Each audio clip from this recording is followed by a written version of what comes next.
উম্মতকে আল্লাহ জিজ্ঞেস করবেন, এ নূহের উম্মতেরা, তোমাদের নবী নূহ কি দাওয়াত পৌঁছিয়েছে? নূহের উম্মত বলবে, না আল্লাহ, আমাদের কাছে কোনো সতর্ককারী আসে নাই, কোনো নবী টবি আসে নাই, কোনো দাওয়াতও আমরা পাই নাই, আপনারাও চিনি নাই, জান্নাতও চিনি নাই, জাহান্নামও চিনি নাই। নূহ আলাইহিস সালাম বিপদে পড়ে যাবেন।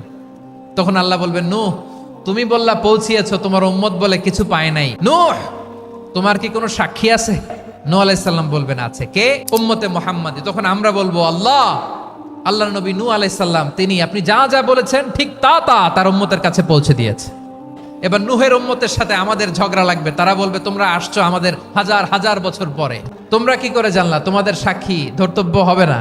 আমরা বলবো, আমাদের কোরআনে তোমাদের নবীর কথা আল্লাহ আমাদেরকে জানিয়েছেন, দিন রাত এক করে তোমাদের কাছে তিনি দাওয়াত পৌঁছেছেন, তোমরা কানের মধ্যে হাত দিয়ে রাখতা, চেহারাটা কাপড় দিয়ে ঢেকে রাখতা, আল্লাহর নবী নূহকে পিটিয়ে ছালা দিয়ে পেঁচিয়ে তোমরা পাহাড়ে রেখে আসতা, সব আমরা জানি।